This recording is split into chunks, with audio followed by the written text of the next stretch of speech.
SCN-52 Pengakuan Dr. Tama. Beberapa saat menempuh perjalanan akhirnya keduanya telah tiba di sebuah panti asuhan yang dituju. Panti asuhan yang dipilih Reza untuk membagikan beberapa barang dan uang sebagai wujud syukur dari kehamilan Maryam. Ini bukan kali pertama Mahira datang ke tempat ini, sejak dirinya hijrah Mahira lebih sering mengisi waktu luangnya untuk kegiatan positif seperti berkunjung ke panti, selain membantu kesibukan Abi Hanif di pabrik. Terlebih panti asuhan ini juga tempat di mana dulunya Maryam sering berkunjung sebelum dirinya menikah dengan Reza. "Kak Ira," ucap salah seorang anak yang berlari menghampiri Mahira. "Assalamualaikum sayang," sapa Mahira dengan suara lembut. "Kakak lama tidak berkunjung, kita semua kangen kakak, apa Kak Maryam ikut?" ucap anak yang lain.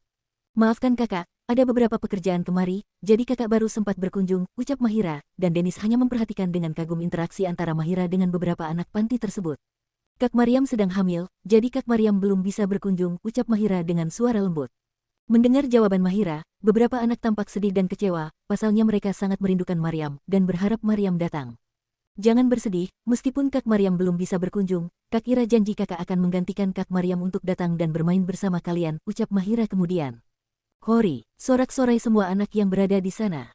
Dan Denis masih berdiri dengan rasa kagum terhadap sosok yang ada di hadapannya saat ini. "Oh ya, Ibu ada?" tanya Mahira. "Ada Kak, di dalam, Kak Ira sudah ditunggu," ucap salah seorang anak.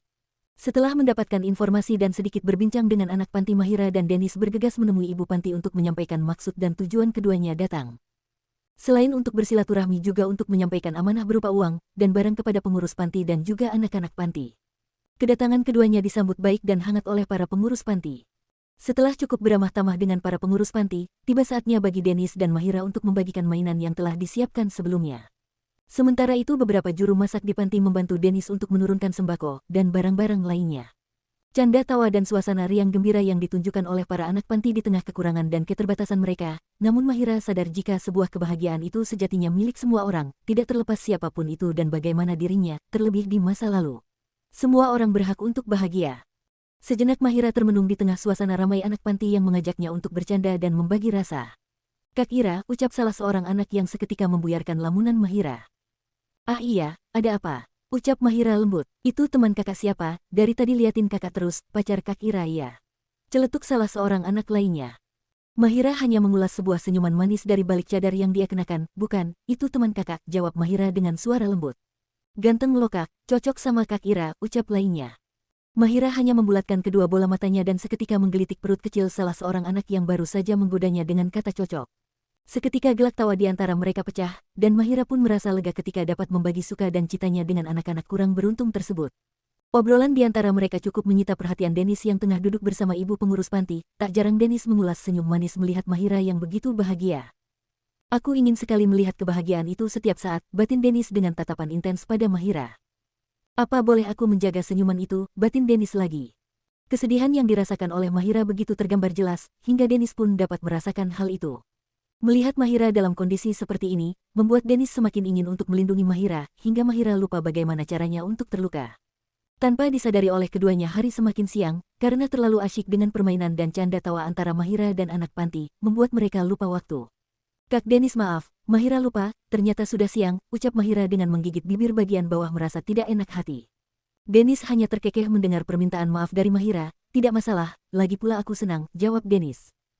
Setelah beberapa saat akhirnya keduanya memilih untuk segera berpamitan pada ibu pengasuh panti dan pada anak-anak kurang beruntung tersebut. "Sering-sering kesini ya Kak," ucap salah seorang anak panti asuhan. "Insya Allah kakak akan sering mengunjungi kalian," ucap Mahira kemudian. Mahira dan Denis segera menuju mobil dan berlalu meninggalkan panti asuhan tersebut. Dengan lambaian tangan tanda perpisahan, namun ini hanyalah sementara karena Mahira akan selalu mengunjungi mereka. Tanpa disadari sudut mata Mahira mulai memanas dan terlihat genangan air di sana. Denis yang tanpa sengaja melihat Mahira menyeka air mata yang hampir jatuh. "Gunakan ini," ucap Denis dengan menyodorkan sebuah sapu tangannya, yang diambil dari saku kemejanya. "Terima kasih," jawab Mahira dengan meraih sapu tangan tersebut. "Apa kau sedih meninggalkan mereka?" tanya Denis kemudian. "Tentu saja, aku banyak belajar dari mereka Kak," ucap Mahira.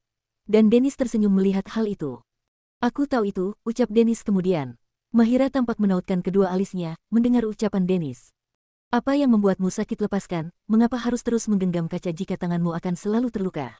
Apapun masalahnya bicarakan, jika tidak mampu untuk bertahan segera ambil keputusan," tutur Denis dengan pandangan fokus pada kemudi. Mendengar penuturan yang baru saja disampaikan oleh Denis membuat Mahira menundukkan wajahnya. Hatinya begitu sesak, entah karena sebab apa. Apa Kak Dennis sedang berusaha menghiburku? Ucap Mahira kemudian dengan mengulas sebuah senyuman. Sejenak keduanya tertawa bersama dalam suasana yang mulai mencair. Lalu bagaimana? Tanya Dennis. Apanya? Jawab Mahira dengan menautkan kedua alisnya merasa bingung. Pernyataan yang kubuat tadi malam, ucap Dennis lirih namun masih sangat jelas terdengar di telinga Mahira. Sejenak Mahira membulatkan kedua bola matanya, menyadari arah pembicaraan Dennis. Bukan memberi jawaban, Mahira justru semakin menundukkan pandangan, merasa bingung dengan apa yang akan dia katakan. Beberapa hal muncul tanpa bisa diingat awal mulanya, seperti awal ketertarikanku, di mana hari hanya berisi wajahmu dalam ingatanku, ucap Dennis lagi. Mendengar hal itu wajah Mahira semakin bersemu merah, andai saja sedang tidak mengenakan cadar sudah pasti Mahira akan merasa sangat malu. Melihat reaksi dari Mahira, Dennis menyadari satu hal. Senyumnya belum tentu bahagia, diamnya sudah pasti kecewa, dan air matanya tanda hati sedang terluka. Kak, maaf Mahira tidak bisa memberi jawaban, ucap Mahira singkat.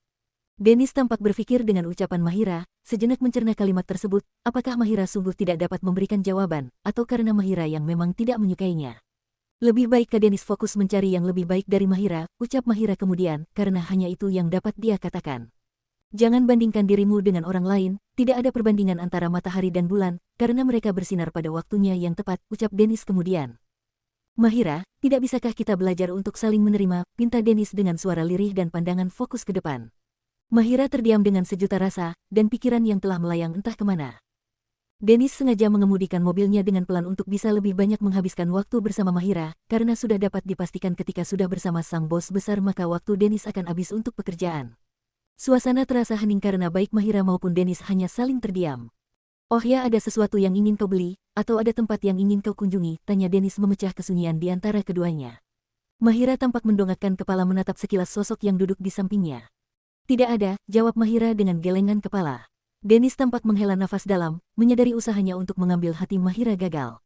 Namun tidak berhenti di sini saja, Dennis tetap membakar semangatnya untuk terus memperjuangkan rasa yang ada di dalam dada. Baiklah, kita pulang sekarang, jawab Dennis penuh semangat. Menempuh perjalanan beberapa saat, akhirnya mobil yang dikemudian oleh Dennis telah terparkir rapi di halaman rumah Abi Hanif. Kak Dennis masuk dulu, Abi dan Umi pasti sudah menunggu di dalam untuk makan siang, ucap Mahira dengan menundukkan wajah. Meski merasa sungkan, Dennis menjawab dengan anggukan kepala, dan setelahnya mengekor langkah kaki Mahira. Benar saja di meja makan keduanya telah ditunggu oleh Abi Hanif dan Umi Maya untuk makan siang bersama. Biminah telah menyiapkan beberapa menu sederhana untuk makan siang seluruh keluarga. Asteris. Di tempat lain, Tama yang telah menjalin hubungan baik dengan Reza, siang ini berkunjung ke kantor sahabatnya. Tumben Tam lo kesini, ucap Reza pada Tama yang tengah duduk di sofa. Enggak, udah lama aja kayaknya nggak ngobrol sama lo, jawab Tama dengan memainkan smartphone di tangannya. Nggak ada angin nggak ada hujan, seorang Tama datang ke sini, pasti ada udang di balik bakwan batu, ucap Reza. Lo emang paling tahu ucap Tama singkat. Selain untuk mengunjungi Reza, tujuan Tama datang juga karena ada beberapa hal yang ingin dia tanyakan dan akan dia ceritakan pada Reza. Lo ingat dulu di kampus sempat viral ada cewek yang nembak gue, tapi gue tolak, ucap Tama seketika. Ucapan Tama yang seketika membuyarkan konsentrasi Reza. Jawab Reza dengan pandangan serius menghadap Tama.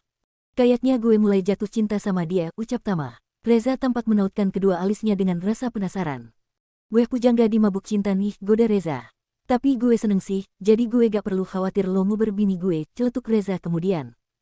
Lo pikir ayam diuber, sergah Tama dengan gelak tawa di antara keduanya.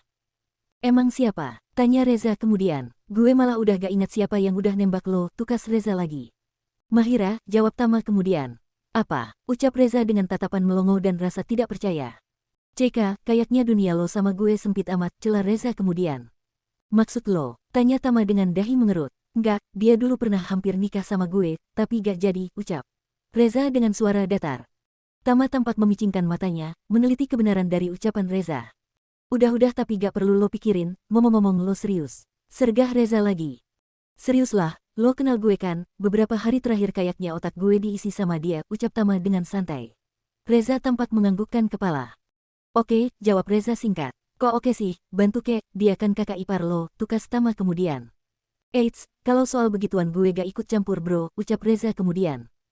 Oh ya satu lagi, kayaknya lo bakal bersaing sama Dennis, tukas Reza kemudian. Dennis asisten kepercayaan lo itu, ucap Tama. Reza menjawab dengan anggukan kepala. Seperti biasa sore itu Mariam menanti kepulangan sang suami dari kantor, menyiapkan beberapa perlengkapan untuk Reza seperti air jangan dan baju bersih. Tak berselang lama akhirnya mobil yang dikemudian oleh Reza terparkir rapi di halaman. Maryam sekilas melongok ke arah jendela untuk memastikan jika itu betul sang suami. Mas, ucap Maryam dengan meraih tangan sang suami kemudian mencium punggung tangan Reza dengan takzim. Bagaimana Junior hari ini, apa dia merepotkanmu? Tanya Reza dengan menautkan kedua tangannya di bahu Maryam. Maryam menggelengkan kepala. Alhamdulillah Mas, jawab Mahira singkat. Setelah bermanja-manja, Reza segera membersihkan diri, karena sebentar lagi tiba waktunya untuk sholat maghrib. Maryam pun bersiap untuk menyiapkan sajadah untuk melaksanakan sholat. Tak butuh waktu lama Reza telah selesai dengan ritual mandi dan bersiap untuk menjadi imam sholat bagi Maryam. Seperti biasa rutinitas setelah sholat mereka akan saling berbincang, membicarakan kegiatan hari ini, dan mencurahkan segala keluh kesah yang dirasakan. Hal itu Reza dan Maryam lakukan untuk semakin mengeratkan hubungan di antara keduanya, terlebih semenjak kehadiran Junior dalam perut Maryam, Reza merasa lebih dan lebih mencintai sang istri. Sayang, ucap Reza. Jawab Maryam singkat, dengan menyandarkan kepalanya di bahu kekar Reza. Jadilah teman ceritaku, teman marahku, teman bercandaku, teman berjuangku, dan jadilah satu-satunya teman dalam hidupku, karena aku sudah siap untuk bersama selamanya, ucap Reza dengan mendaratkan sebuah kecupan di puncak kepala Maryam. Mendengar ucapan dari sang suami, Maryam mendadak bersemu merah, wajahnya seketika menghangat, merasakan sebuah rasa bahagia. Suasana siang di kediaman Abi Hanif diwarnai dengan obrolan antara Dennis dan Abi Hanif. Abi Hanif merupakan sosok yang tidak pernah memilih dalam bersosialisasi, sekalipun terhadap sosok yang memiliki keyakinan berbeda dengan dirinya. Setelah selesai dengan makan siangnya, Dennis bergegas untuk bersiap kembali ke kota. Mengemas beberapa barang bawaannya yang masih tertinggal di dalam kamar tamu. Setelah berpamitan pada Abi Hanif dan Umi Maya, Dennis bergegas untuk meninggalkan kediaman Abi Hanif. Di teras rumah berdiri Abi Hanif, Umi Maya dan juga Mahira yang mengantarkan kepulangan Dennis. Tidak ada ucapan perpisahan atau kata lainnya antara Dennis dan Mahira, hanya tatapan mata yang saling mengunci dan beradu mesra, antara dua insan yang tengah dalam suasana hati yang tak dimengerti. Bersambung.